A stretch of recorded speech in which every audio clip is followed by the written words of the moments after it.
Today, October 19th, is the birthday of Gennady Gene Levshetz. He would be 65, but he was taken from his wife, 2 daughters, and 2 grandchildren in the 2020 Molson Coors workplace attack. Gene's daughters each wrote a beautiful tribute to their dad. I felt my dad's warmth, joy, and pride in me every day of my life. He always wanted the best for our family, and he would do anything to get it. He worked countless hours to provide for us and make sure we had everything we needed and wanted. My dad taught me how to be strong and independent. He taught me how to pave my own way in life. On February 26, 2020, I lost all of that.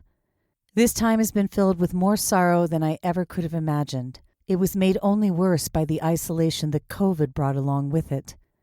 Every birthday, holiday, anniversary, every special occasion is bittersweet because he was taken from us.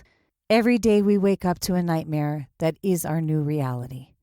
His death is tragic, senseless, and infuriating. We will never be whole again.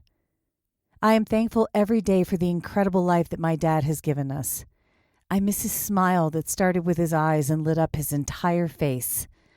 I miss the sound of his voice and the warmth of his hugs.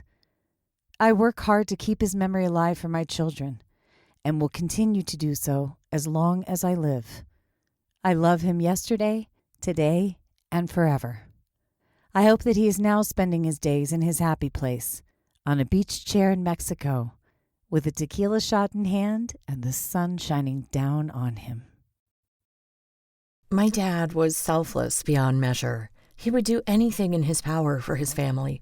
No task was too big or too small. If there was something we wanted or needed, he would move mountains to get it for us. He was constantly fixing something and making it better. Something always needed to be improved. Something always needed to be done for us, and he never hesitated to be the man for the job. My dad was the strongest person I ever knew.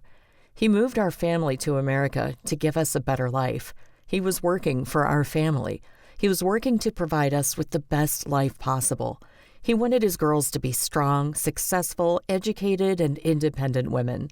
There is no doubt in my mind that I get my work ethic, drive, and ambition from him. My dad taught me how important family and true friendships are. He was my best friend, my confidant, my advice giver, and my supporter. My dad still is larger than life. Our lives have 100% flipped upside down. We do not feel whole. There's an enormous presence that is so noticeably missing.